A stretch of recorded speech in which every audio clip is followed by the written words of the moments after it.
नमस्कार, रितम का खास प्रोग्राम देख रहे हैं आप और आपके साथ मैं हूं भारती बघेल। आज हमारे साथ जो खास मेहमान मौजूद हैं वो असल में किसी पहचान के मोहताज नहीं है। उन्हें देखकर हर माता पिता की यही ख्वाहिश होती होगी कि अगर बेटा हो तो उनके जैसा हो। एक जाना माना नाम है, हेल्प ड्राइव फाउंडेशन के फाउंडर हैं तरुण मिश्रा जी। सबसे पहले तो सर आपका बहुत बहुत स्वागत है। Thank you. और इसी के साथ मेरा पहला सवाल आपसे यही है कि हर इंसान की अपनी एक कहानी होती है, आपकी भी होगी जी। तो वो थोड़ा सा बताएं। जैसे हर इंसान की कोई अगर नॉर्मल है या किसी भी काम से जुड़ा है तो कोई ना कोई जर्नी रहती है, कोई ना कोई कहानी रहती है। तो मेरा कोई एक पर्टिकुलर मोमेंट मुझे नहीं याद है कि किस दिन से किस समय से मैंने शुरुआत किया, क्योंकि वो थोड़ा सा ऐसे हो जाएगा कि हम कोई चीज को देखते हैं, मोटिवेट होते हैं तो जाके कोई सोच के, जैसे कोई बिजनेस है कि हमें ये करना है, ये चीज ऐसी है कि हम सबके अंदर है और करते रहते हैं और ये चीजें हमें कनेक्ट कर लेती हैं। तो मैं मानता हूं कि मैं इस चीज में कब कनेक्ट हुआ मुझे भी नहीं पता था। मैं तो पढ़ाई कर रहा था, इंजीनियरिंग का स्टूडेंट था, कहीं दूर दूर तक नहीं थी ये चीजें मेरे प्लान में। तो हम बस करते गए और जब हम दिल से करते हैं तो वो चीजें हमें और करवाती है और इन्वॉल्व करती है। तो बस ये सारी चीजें बढ़ गई और कोई पर्टिकुलर डेट याद नहीं है, लेकिन अगर ऐसे में कहूँ तो 9 साल से मैं इस सोशल वर्क में जुड़ा हुआ हूँ और डायरेक्ट इनडायरेक्ट वे में मैं ये काम करता हूँ। तो काफी स्ट्रगल रही है वो तो समझ सकते हैं हम। तो कोई ऐसी चुनौती जो बहुत ज्यादा डिफिकल्ट हो आपके लिए इस पूरे सफरनामे में? जी जी। स्ट्रगल एक सीधा टर्म में कहूँ तो जो पास्ट की लाइफ है, लाइफ ऐसी रही है कि एक नॉर्मल लोगों जैसी जिंदगी थी कि हाँ संघर्ष था और काम कर रहे थे, चैलेंजेस थे, लेकिन उस टाइम पे ऐसा नहीं था मुझे कि मैं बहुत प्रॉब्लम में हूँ या आज भी पास्ट के बारे में सोचता हूँ कि ये प्रॉब्लम, मुझे लगता था यही जिंदगी है। क्योंकि हम जिस भी टाइम पे जिस भी समय पे होते हैं तो हम ये सोचते हैं कि बहुत ऐसे लोग हैं जिनसे हमारी जिंदगी अभी भी बेहतर है, बहुत ऐसे लोग हैं जिनको वो भी जिंदगी नहीं मिल रहा है। तो मैं ये सब सोचता रहता था और खुश रहता था। कभी भी लाइफ में मतलब तकलीफें भी थी, काफी तकलीफें थी, फादर का जॉब नहीं था। 13 साल की उम्र में मैंने फुटपाथ पे किताब बेचा सरोजनी नगर मार्केट के अंदर कि घर चला सकूं। फिर आगे कॉलेज में गया, रहने की जगह नहीं थी तो शेल्टर होम में खुद रहा हूँ। फिर आज मेरे पास 22 शेल्टर होम है। तो ये सारी एक जर्नी कह सकते हैं और एक ट्रेनिंग कह सकते हैं जिसकी बदौलत मैं काम कर रहा हूँ। उसे मैं अपना बुरा दौर नहीं कह सकता, क्योंकि वो दौर ही मेरा गुरु है, वो दौर से ही मैंने सीखा है। और हमारा पास्ट जितना संघर्ष भरा होता है, हमारा फ्यूचर भी उतना ही अच्छा बन के आता है। बिल्कुल, ये तो सही कहा आपने, फ्यूचर तो ब्राइट है ही आपका। और 22 शेल्टर होम है जैसा कि आपने कहा, तो इसकी जरूरत कब महसूस हुई आपको कि शेल्टर होम बनना चाहिए? जरूरत समय के साथ, जैसे मैं गांव से बिलोंग करता हूँ, मैं बिहार का रहने वाला हूँ और जब मैं गांव में रहता था तो गांव की जो रहन सहन है, प्रवृत्ति है, आज भी वहाँ कोई शेल्टर होम की जरूरत नहीं है। लोगों को पता भी नहीं है कि ऐसे कोई शेल्टर की जरूरत है। और हम लोग जो भारत हमारी भूमि है, ये संतों की भूमि है और आध्यात्म और कल्चर और संस्कृति के लिए हम लोग जाने जाते हैं। और हमारे संस्कृति में, हमारे संस्कार में ये चीजें थी कि बुजुर्गों की हमें बात सुननी है, बुजुर्ग दुखी नहीं होना चाहिए। तो गांव में आज भी अगर कोई बुजुर्ग होता है, वो भले कितनी भी उम्र का हो, तो उसके सामने कोई बोल नहीं पाता है, वो घर का मुखिया ही रहता है। लेकिन आज जो ये ज्यादा समस्या है, ये शहरों में ही ज्यादा है। अर्बन होमलेसनेस ज्यादा है कि हम अच्छे जिंदगी की चाह में शहर की तरफ आते हैं और शहर में आने के बाद हम प्रगति के लिए इतना भागते हैं कि हम अपने संबंधों में ही पीछे रह जाते हैं। और जो हमारा परिवार है, जो हमारे माँ बाप है, या जो हम अपने बच्चों को दे सके, वो सारी चीजें कम होती है। तो हम उन्हें अगर संस्कार नहीं दे रहे हैं तो बदले में भी हमें वही चीज मिलती है। बच्चे को हम अपनी पूरी जिंदगी, हम ही है कि गांव से शहर में आए, कमाए, अच्छी जिंदगी जी, हमने बहुत संघर्ष किया और हम अपने बच्चों से वो संघर्ष छीन लेते हैं। उसे हम अच्छी चीजें देते हैं, ये तो गाड़ी में ही जाएगा, इसे अच्छे स्कूल में जाना है, इसे कोई तकलीफ नहीं आनी, इसे सब कुछ, तो हमने उसका स्ट्रगल छीन लिया। उन्हें हमने ये नहीं दिखाया कि हाँ गांव किस तरह है, कैसी लाइफ हो सकती है। उन्हें हमने वो ट्रेनिंग नहीं दी, जिसके परिणाम स्वरूप उन्हें पता ही नहीं है कि टच क्या होता है, क्या आदर है, क्या सत्कार है। तो इसीलिए आज ये सब चीजें बढ़ रही है। शहर की लाइफस्टाइल और गांव के लाइफस्टाइल में काफी भिन्नता है और भारत गांव से ही पहचाना जाता है। कहते हैं अगर असली भारत देखना है तो गांव जाओ, बिल्कुल। वहीं पे निवास करता है। लेकिन अब ये सारी चीजें इतनी मॉडर्न होती जा रही है, हम आगे बढ़ने की होड़ में, सो कॉल्ड आगे बढ़ने की, क्योंकि इसकी कोई परिभाषा नहीं है कि हमें क्या चाहिए और कहाँ तक पहुंचना है। हम कितने भी अमीर बन जाए, कितने भी समृद्ध बन जाए, हम जब तक मानसिक रूप से संतुष्ट नहीं है तो उसकी कोई सीमा नहीं है। हर आदमी किसी न किसी की तुलना में गरीब है, किसी न किसी की तुलना में अमीर है। तो इस चीज का कोई पैरामीटर नहीं है। बस सोच हमारी होनी चाहिए। मैंने जब आया अपना बिजनेस भी शुरू किया सूरत में, तो मुझे थोड़ा ही मिला, मैं खुश हो गया। मुझे लगा मेरे पास जो है वो तो बहुत ज्यादा है, मेरे पास पहले तो ये भी नहीं था। अब मैं ये तो रेस कभी खत्म ही नहीं होगा, तो मैं अपने वो शौक पूरे करूँ जो मेरा मन कहता है। तो मेरा मन था कि मुझे लोगों की सेवा करनी है, मुझे ये ब्लेसिंग चाहिए, मुझे इन सब की दुआएं चाहिए। तो मेरे मन में यही आता था। अगर मैं ये सोचता मैं सेट हो जाऊंगा, बहुत पैसे हो जाएंगे, तो मैं जाके सेवा करूंगा, नहीं होगा। हम किसी की भी मदद, हमारा टैगलाइन ये है कि आपका थोड़ा सा समय किसी की पूरी जिंदगी बदल सकता है। हमें हेल्प करने के लिए सबसे जरूरी जो चीज है वो है समय, टाइम। आपके पास अगर टाइम है, अच्छा दिल है, अच्छा मन है, तो अपने समय से किसी की भी हेल्प कर सकते हो। कोई ऐसे बच्चे हैं जो नहीं पढ़ रहे हैं, फुटपाथ पे, स्कूल में, सोसाइटी में, या कोई ऐसे स्लम एरियाज में, आप उन्हें जाके अगर रोज 1 घंटे अपना टाइम निकाल के पढ़ाओगे, या पढ़ने की इच्छा जगाओगे उनके अंदर, या उनसे बातचीत करोगे, तो उसमें कोई पैसा नहीं लगता है। आप गवर्नमेंट हॉस्पिटल्स है, इतने बड़े बड़े एम्स है, सफदरजंग है दिल्ली के अंदर, वहाँ लाखों गरीब लोग आते हैं गाँव से, उन्हें प्रोसेस नहीं पता है, नीचे खड़े खड़े ही वो इलाज के बिना रह जाते हैं, उन्हें फॉर्म कैसे भरना है, डॉक्टर से कैसे मिले, ये सब चीज़ से अनजान है। तो अगर हम अपने एजुकेशन का यूज़ करके उनके प्रोसेसर को थोड़ा ईजी कर दें, उनको जल्दी से डॉक्टर से मीटअप करवा दें, उनका फॉर्म का प्रोसेस कर दें, तो उनकी हेल्प होगी। ऐसे कई सारे तरीके हैं हमारे अंदर, जो भी गुण है, जो स्किल है, अगर हम दूसरे को सिखाते हैं जो जरूरतमंद को, और वो उससे अपने पैर पे खड़ा हो पाता है, तो ये भी एक सोशल वर्क है। और इन सब चीज़ों में कहीं भी पैसों की कोई जरूरत नहीं है, बस एक मन होना चाहिए, और जिसका मन जिस चीज़ में आकर्षित होता है वो रुकता नहीं है। बहुत ऐसे उदाहरण हुए हैं जिनके पास कुछ नहीं होते हुए भी उन्होंने अपने लक्ष्य को पाया है। हमारे ही पास्ट में हम काफी देखेंगे, काफी ऐसे महापुरुष हुए हैं जिनके पास नहीं था कुछ, लेकिन उन्होंने इतिहास में अपना नाम लिखा है। क्यों? अपने संघर्ष के बल पे और अपने हार्ड वर्क के उस पे कि नहीं मुझे ये करना है तो करना है, उस मुझे कोई भी चीज नहीं रोक सकता है। तो जो मैंने भी शुरुआत की, मेरे पास कुछ नहीं था, मैं तो खुद इतने जो कहते हैं फाइनेंशियल प्रॉब्लम से जूझ रहा था। लेकिन जब करते गए तो सब चीजें अपने आप होती गई, अपने आप हम जुड़ जाते हैं, लोग हमें कनेक्ट कर लेते हैं, सारा जरिया हमें दिखने लगता है। हम जब एक कदम बढ़ाते हैं तभी दूसरा रास्ता हमें दिखता है। हम जब रास्ते पे चलेंगे ही नहीं तो हमें आगे का रास्ता दिखेगा ही नहीं। बस ये। जैसे सर आपने बोला गांव और शहर का, बताया कि गांव में अभी परंपराएं हैं, संस्कृति बची हुई है, लेकिन शहरों में नहीं है। जी। लेकिन शेल्टर होम्स जो आपके गुजरात में है 22, और उसके अलावा पूना में भी है शायद। मुंबई में। हाँ, मुंबई में भी है। लेकिन आपको नहीं लगता कि ये समस्या जो है वो हर जिले, हर शहर और हर राज्य की है, सिर्फ गुजरात तक सीमित नहीं है? तो इसके लिए आप किस किस को जिम्मेदार मानते हैं? बिल्कुल। तो मेरे हिसाब से 2-3 कारण ऐसे हैं मुख्य, जिसकी वजह से लोग ऐसे बेघर होते हैं। तो जो बुजुर्ग ही हमें मिलते हैं उसमें से ज्यादातर बुजुर्ग ऐसे होते हैं जिनकी फैमिली है, कोई ना कोई है। फैमिली का मतलब सिर्फ अपना लड़का या अपनी लड़की नहीं होती है, उनके रिलेटिव में, उनके उसमें सब में कोई ना कोई है। कोई भी इंसान आसमान से नहीं आया है, उनके आसपास सब लोग हैं। और कहीं ना कहीं वो उन चीजों को इग्नोर कर रहे हैं, अपनी जिम्मेदारी से दूर रहना चाहते हैं, तो वो उस अवस्था में आते हैं। कुछ लोग ऐसे हैं जिनके लड़के लड़की भी हैं, 4-4 बच्चे हैं, 5-5 बच्चे हैं। तो कहते हैं ना कि हाँ, 4 माँ बाप के लिए 4 बच्चों को पालना बड़ा आसान होता है, और करते हैं वो, लेकिन 4 बच्चों के लिए अपने एक माँ बाप को पालना बहुत मुश्किल हो जाता है। तो ये भी एक कारण है कि लोग जिम्मेदारी नहीं ले रहे हैं। लोग अपनी शौक इतनी ज्यादा बढ़ा चुके हैं कि उन्हें अपनी माँ बाप की तकलीफ नहीं दिख रही है, उनके लिए वो कुछ करना नहीं चाहते हैं। और बुजुर्गों की कोई रिक्वायरमेंट ही नहीं होती है।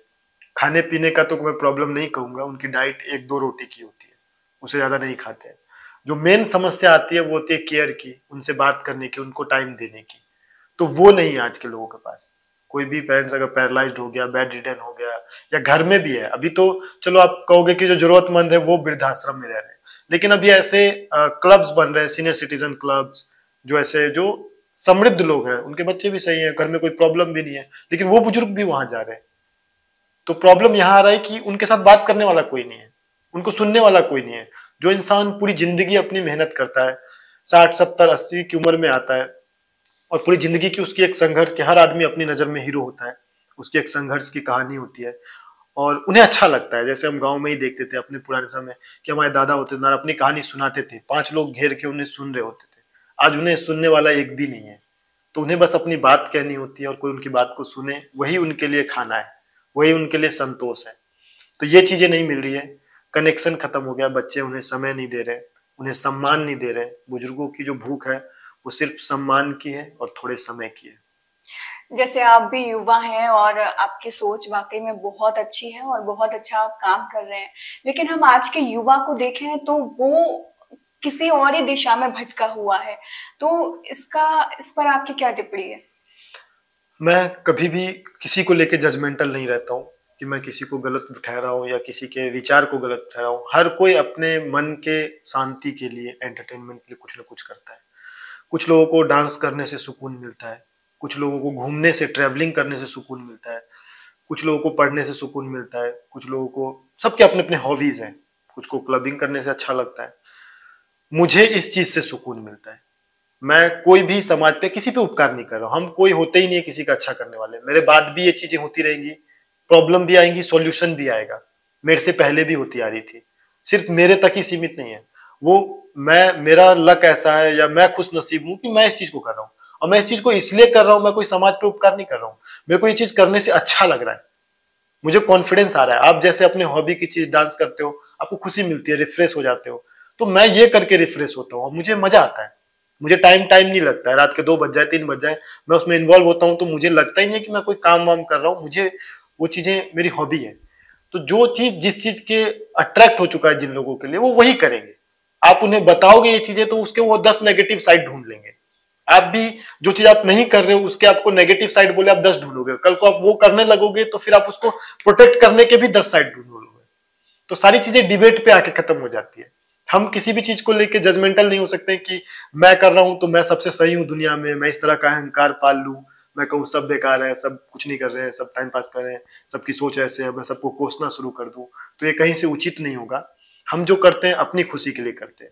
और एक कहावत भी है कि हम किसी के ऊपर उपकार नहीं कर रहे होते, अपने आप को उपकृत कर रहे होते हैं।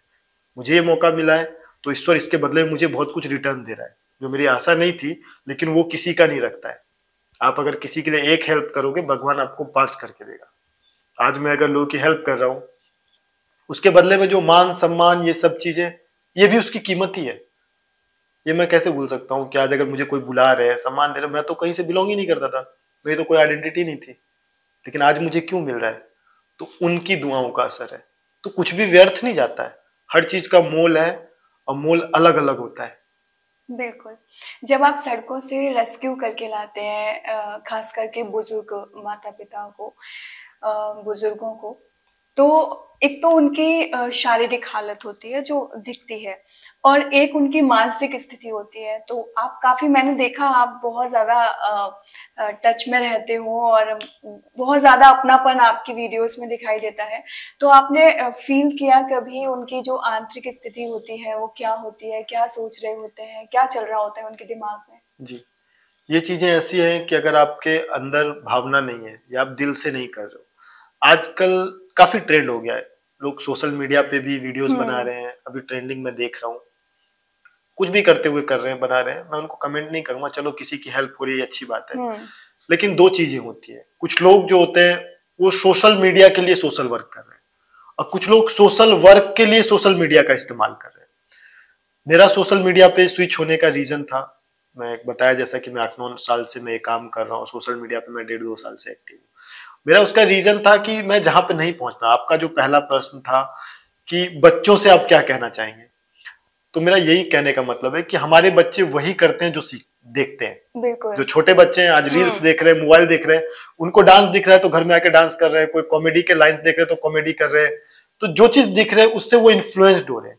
तो क्या पता किसी को ह्यूमैनिटी दिख जाए और वो आसपास ये करने लगे, तो हम अपने विचार को सब जगह पहुंचा सकते हैं।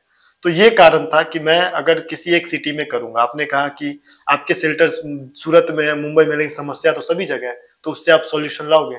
तो हम अपने समय को, अपने क्षेत्र को इस तरह बढ़ाएंगे, सोच को बढ़ाकर, कि जो जहां भी है इस चीज को देखता है कि एक तरुण है, उसकी भी एक नॉर्मल लाइफ है जैसे हमारी है, उसके ऊपर एक फैमिली रिस्पॉन्सिबिलिटी है, वो भी ऐसे ही सुबह उठता है, उतना ही टाइम है, वो कर रहा है, तो किसी युवा का जुनून जाएगा तो मैं भी कर सकता हूँ, वो अपने जगह पे स्टार्ट करेगा। तो ऐसी भावनाएं फैलेंगी, लोग सीखेंगे, तो ही जाके मैं हर जगह पहुंच पाऊंगा। तो इसीलिए मैंने सोशल मीडिया का चूज किया। मतलब सोशल मीडिया के बाद आपको चेंज दिखाई दे रहा है सोसाइटी में? यस, अभी काफी फोन्स आते हैं, कुछ ऐसे बच्चों के फोन आए जिन्होंने कहा कि भैया मैं पहले गैंगस्टर को आइडल मानता था, ऐसा बनना है, वैसा बनना है, अलग टसन में रहता था, अभी आपके वीडियो देखता हूँ तो बहुत नॉर्म होगा, मेरे को लगता है कि नहीं यार मुझे भैया जैसा बनना है, मुझे ऐसा करना है। कुछ लोग फोन करते हैं, भावुक होते हैं, बोलते हैं मैंने ऑफिस में आपका रील्स देखा, वीडियो देखा। तो घर पे जाता हूँ तो अपने माँ बाप को अलग नजर से उनके प्रति और प्यार बढ़ जाता है कि ये तो किसी के नहीं है, कोई इतने दुखी है, मेरे तो घर में है, तो मैं उनको टाइम दे रहा हूँ, मैं उनके साथ बैठ रहा हूँ। तो असर तो होता है, कोई भी चीज व्यर्थ नहीं जाती है। लेकिन जिस हिसाब से आपका जो बिजी शेड्यूल है, आप जो बिजी रहते हो, तो घर पे डांट तो पड़ती होगी काफी सारी, बिल्कुल। टाइम ना देने की वजह से। हाँ, मैं कहते हैं कि मैं पूरी दुनिया को खुश कर रहा हूँ, लेकिन सबसे ज्यादा नाराज मेरे से मेरे घर वाले ही रहते होंगे। मैं किसी भी फेस्टिवल में घर पे नहीं रहता हूँ। जैसे अभी रिसेंट ही दिवाली, तो दिवाली के एक दिन पहले मैं बैग उठा के चल दिया कि मैं जा रहा हूँ शेल्टर मुंबई। कुछ सूरत से मुंबई काफी दूर है। घर वाले बोले आज दिवाली है फिर भी। तो मैंने कहा दिवाली है, लेकिन अब उन लोगों की दिवाली कैसे होगी? मेरे स्टाफ भी छुट्टी पे गए हैं, वो सैलरीड है, मैं उनसे प्रेशर नहीं, उनकी फैमिली है। लेकिन अगर मैं उनके पास जाता हूँ जिन्होंने कभी दिवाली ही नहीं मनाई है, और उनको मैं खुशी ला पाता हूँ, तो वो ज्यादा खुश होते। तुम लोग तो मेरे से प्यार करोगे ही, मुझे पता है। ठीक है। तो मैं वो सोच के वहां गया और काफी अच्छी दिवाली सेलिब्रेट की, सब कुछ किया, जितना डेकोरेशन से लेकर से, और सब लोग काफी हैप्पी हुए। तो एक ये चीजें होती है कि हमें ये देखना है कि नंबर्स कहाँ पे है, और घर परिवार का भी ये है कि वो समझते हैं। मेरी मम्मी काफी मुझे बोलेगी, मेरे को कभी भी नहीं बोलेगी अच्छा ये करता नहीं है, ग्लव्स नहीं पहनता, ये नहीं करता है, क्या काम चुन लिया है, कैसे लोगों को उठाता है, दूसरा कुछ नहीं है। बहुत सारी चीजों में फैक्टर्स में बोलती है। शादी कर ले, उम्र हो गया है, ऐसे ऐसे काम करेगा तो कौन करेगी तेरे से, इसलिए तो तेरी शादी नहीं हो रही है।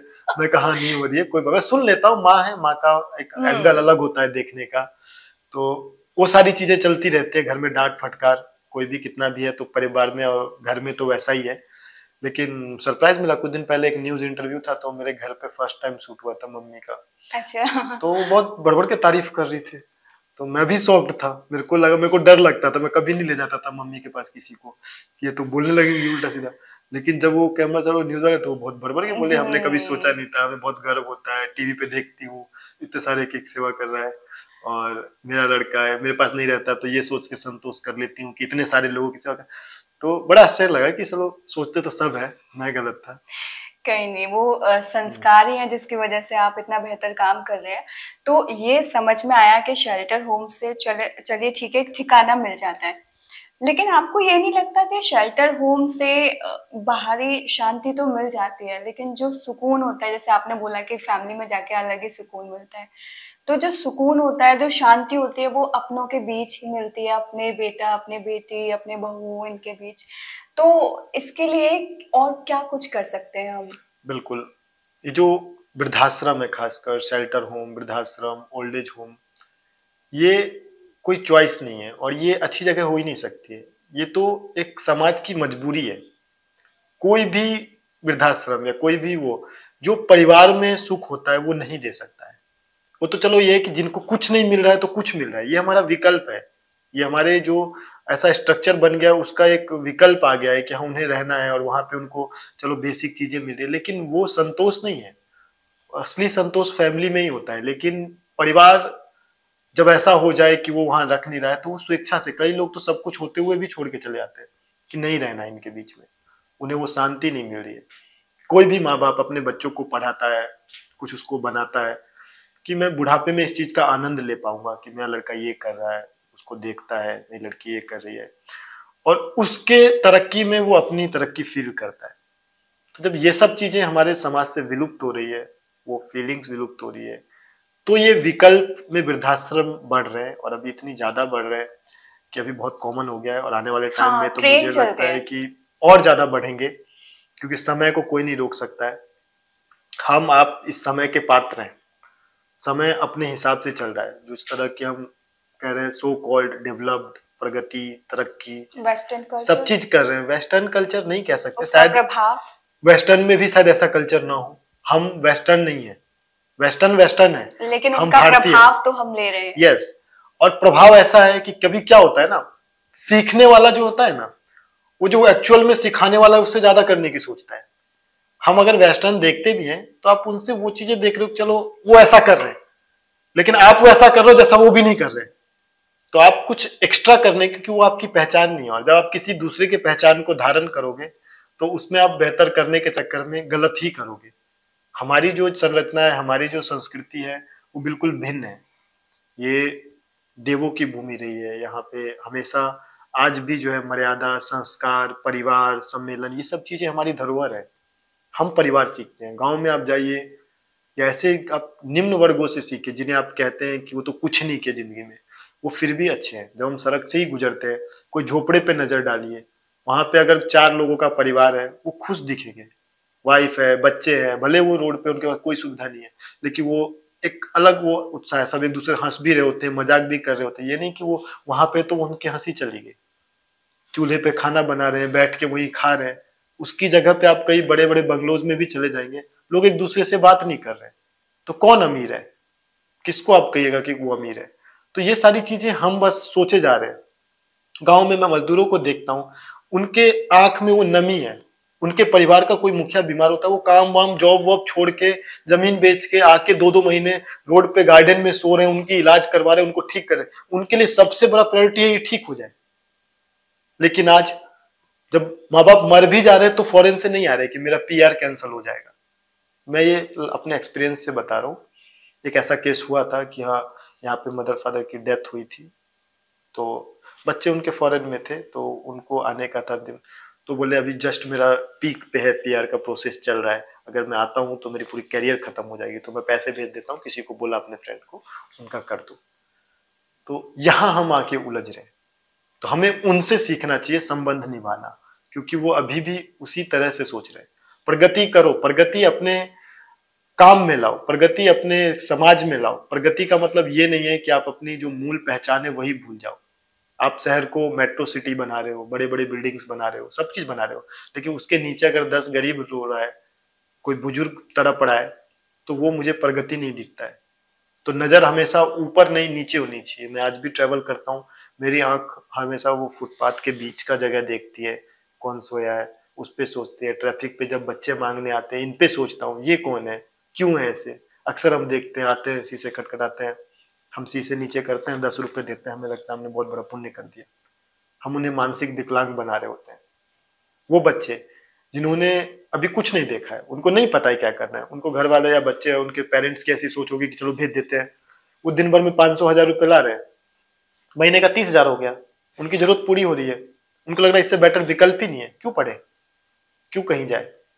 और वो वही कर रहे हैं, उनको देख के 5 और को सीख रहे, गांव से आओ चलो ये करते हैं, तुम वो सिग्नल पकड़ लो, मैं ये सिग्नल पकड़ लेता हूँ। अगर सोचो कि हमने नहीं दिया उसको, कोई नहीं दे रहा है, वो खड़े हो रहे हैं, तो वो क्या करेंगे? तो ऑप्शन ढूंढेंगे कि यार कैसे हम अच्छे बन सकते हैं, कैसे हम कमा सकते हैं। तो हमें पढ़ना पड़ेगा। कोई ऐसे हॉस्टल ढूंढेंगे जहाँ पे यार फ्री में रखते हो, गवर्नमेंट स्कूल स्ट्रगल करते हैं। डॉक्टर एपीजे अब्दुल कलाम भी थे, पेपर बेचते थे, वो भी तो ये रास्ता चुन सकते थे, उन्होंने संघर्ष किया, वैज्ञानिक बने। मैं भी किताब बेचता, मैं भी रुक जाता तो मैं कुछ और कर रहा होता कि चलो नहीं, अपने कुछ और करते हैं। लेकिन जो रुका नहीं उसी ने कुछ किया, लेकिन हम उसे वो विकल्प ही नहीं दे रहे हैं सोचने का। हम उसे पैसे देके मानसिक विकलांग बना रहे हैं। एक शारीरिक विकलांग होता है, तो वो बच्चा आगे संघर्ष का रास्ता नहीं चुन रहा है, उस तरफ नहीं सोच रहा है। तो दान कर देना, हम जाते हैं कहीं भी, किसी को 10 रुपया, 20 रुपया, 50 रुपया सिग्नल पे दे दी, हम जान नहीं रहे वो कहाँ जा रहा है। हर रोड पे बैठा आदमी जरूरतमंद नहीं होता है, वो आपके पैसे का दुरुपयोग भी कर रहा होगा, उससे कोई व्यसन भी कर रहा होगा। तो उन्हें पैसे देने की जगह सही जगह पे ले जाए, परमानेंट सॉल्यूशन दे, तो ज्यादा बेहतर है। आपने एक बात की कि जो विदेशों में अभी नहीं हो रहा है वो हम लोग कर रहे हैं। और मैंने कई सारी वीडियोस भी आपकी देखी, सड़कों से रेस्क्यू का तो ठीक है, लेकिन मैंने वीडियोस वो भी देखी कि आप घरों से रेस्क्यू करके ला रहे हैं। और फिर थोड़ी सर्च की तो पता चला कि जो मिडिल क्लास फैमिली के लोग होते हैं खास करके, वो ये चाहते हैं कि 4 दीवारी के बाहर बात ना जाए और वो वहीं पे घुट घुट के रहते हैं। तो ऐसे बहुत सारे रेस्क्यू आपने किए, उनके बारे में जरा कुछ बताएं। रेस्क्यू कहते हैं होमलेस कोई भी हो सकता है, इसका कोई क्लास से लेना देना नहीं है। बहुत लोग ऐसे होते हैं कि चलो एब्सेंस ऑफ फैमिली होती है, उनके कोई परिवार में है नहीं, तो उस वजह से वो जब तक हाथ पैर शरीर काम करता है, वो स्वाभिमान से अपना काम करते हैं, किसी के आगे हाथ नहीं फैलाते हैं और अपना जी रहे होते हैं। लेकिन जब हमारा शरीर साथ छोड़ता है तो कहा जाता है हम अपने रिश्ते पे भी बोझ बन जाते हैं। तो मेन उनकी तब वो प्रॉब्लम शुरू होती है कि चलो वो उनके कोई भी नहीं है और वो सबसे कटे हुए अलग रह रहे हैं, अपना कमा रहे हैं, उतना कर रहे हैं कि खा ले रहे हैं, जी रहे हैं। लेकिन जब आपका हाथ पैर ही नहीं चलेगा तो आप क्या करोगे? आपके अकाउंट में कितने भी पैसे हो, किसी को आप कहोगे मैं पैसे के दम पे रख लूंगा, रखोगे, आपका पैसा भी लेके भाग जाएगा और नहीं करेगा, क्या कर लोगे? तो वो विकल्प नहीं है। तो जीवन में वो कमाना चाहिए जो हमें सही में काम आए। आज लोग मुझे कह रहे हैं यंग हो, माइंड अच्छा है, आप बिजनेस में अच्छा डेवलप, आप ये सब चीज क्या अपना समय बर्बाद कर रहे हो, इससे आपकी जिंदगी जाएगी। तो वो समय बताएगा कि मैं समय बर्बाद कर रहा हूँ, कौन समय बर्बाद कर रहा है। मैं आज अनमैरिड भी हूँ, मेरे बच्चे भी नहीं, मुझे अफसोस ही नहीं, मुझे लगता है कि अगर मैं नहीं भी करूंगा ना तो मेरे सेवा के लिए 500 बच्चे होंगे, क्योंकि आज इतने बच्चे मेरे पास है जिनका कोई भी नहीं है, और उनके अंदर जो प्यार है शायद अपने भी नहीं करें, और वो मुझसे इतना प्यार, कभी भी मेरे साथ दूसरे लोग नहीं पूछे खाना खाया कि नहीं, वो मुझे फोन करके पूछते भैया आपने खाया, अब ठीक तो वो एक प्यार है। और बहुत ऐसे उदाहरण भी हो चुके, बहुत ऐसे संत है, बहुत ऐसे समाज सेवी है जिन्होंने ऐसा चीज किया अपने जवानी के दिन में, बुढ़ापे में उनकी हेल्प के लिए, उनकी सेवा के लिए लोग लाइन लगाते हैं, लागू लोग थोड़ा सा मौका मिल जाए हेल्प करें। तो आप अपने कर्म, आप जो सोसाइटी को दोगे सोसाइटी आपको देगा। तो सही समय पे सब चीज करना चाहिए, और थोड़ा सा पर्सनल होके अलग सोचना चाहिए। परिवार की जिम्मेदारी हमारी जिम्मेदारी होती है, लेकिन अपने समाज को अच्छा बनाना भी हमारी जिम्मेदारी है। हम अगर सिर्फ परिवार के लिए कर रहे हैं तो वो हमारी उत्तरदायित्व है, और हम कहीं ना कहीं स्वार्थी हैं, लेकिन हम समाज के लिए कर रहे हैं तो वो हमें रिटर्न में मिलेगा। तो वो चीजें जानना जरूरी है। तो आपने जैसे बच्चों का जिक्र किया, तो एक बच्चे का वीडियो बहुत मैंने देखा, मैंने थोड़ा सा रिसर्च किया, आपका इंटरव्यू लेना था इसलिए। संघर्ष नाम का एक बच्चा था, तो उसके साथ कई सारी वीडियोस मैंने आपकी देखी, तो वो क्या स्टोरी है उस बच्चे की? संघर्ष एक्चुअली उसकी मम्मी है रमा, जो मानसिक है, मेंटली इल है। तो वो जब पेट में 7 महीने की थी तो वो रोड पे कहीं पे पड़ी हुई थी। अब उसके साथ किसने क्या किया, कैसे किया, कोई हमारे पास प्रीवियस डेटा नहीं था, लेकिन वो हमें रोड पे मिली थी। वहां पे वो 7 महीने के प्रेग्नेंट थी, तो वहां के एक आदमी ने हमें कॉल किया, वहां से हम उसको रेस्क्यू करके लाए पुलिस की हेल्प से। और वो मानसिक थी तो उसे उस चीज की कोई केयर नहीं, वो उसे ध्यान रखने के लिए हमने एक स्पेशल नर्स है हमारी, उसका पूरा टाइम ध्यान रखा जब तक वो 9 महीने का नहीं हुआ। और वो समझो कि 9 महीने तक भी वो भाग रही है, दौड़ रही है, उसके अंदर कोई भी हंस रही है, कूद रही है, उसके अंदर थोड़ा भी प्रेगनेंसी वाला वो नहीं था, क्योंकि वो मेंटली उस चीज को एक्सेप्ट नहीं कर रही है। फिर जब उसका वो हुआ, हॉस्पिटल गई तो डिलीवरी हुआ, तो संघर्ष आया, अभी संघर्ष 5 महीने का है। तो ये उसकी कहानी है, और उसकी मम्मी को आज भी नहीं पता है कि मेरा लड़का है, कोई अटैचमेंट नहीं, आज भी वहाँ के लोग ही उसे देख रहे हैं, क्योंकि उसकी माँ की मानसिक हालत ऐसी है कि उसे कुछ भी नहीं पता चलता है। अब उसकी उस अवस्था का फायदा उठाया, किसने उठाया, उसके बारे में कोई जानकारी नहीं है। सवाल ये भी था मेरा कि लगातार काम करने का मोटिवेशन कहाँ से मिलता है, लेकिन अब ये सवाल रहा ही नहीं, क्योंकि समझ आ गया कहाँ से मिलता है मोटिवेशन। तो आपसे बात करके बहुत अच्छा लगा, और अपना कीमती वक्त देने के लिए बहुत बहुत धन्यवाद। Thank you.